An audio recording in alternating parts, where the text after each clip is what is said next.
We found such a device. Assault intervention device. This device packs enough heat literally to stop That would just about enable us to intervene in the assault, perhaps lessen its severity. Looks like a weapon out of a science fiction movie, but a new heat device could help get fighting inmates under To control quell such safely. violence, jailers like street cops are trained to use tasers, pepper spray, batons, and more if necessary. Future, they could face the assault intervention device. This device packs enough heat literally to stop just about anyone. The Active Denial System, ADS, is a non-lethal directed energy weapon designed for perimeter security, area denial, and crowd control.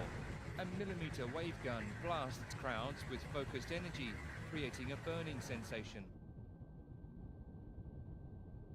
The short millimeter waves penetrate the top layers of the skin to a depth of around 0.4 millimeters. In comparison, microwaves penetrate about 17 millimeters into human tissue. The ADS can swivel 360 degrees and has an effective range of more than 500 meters.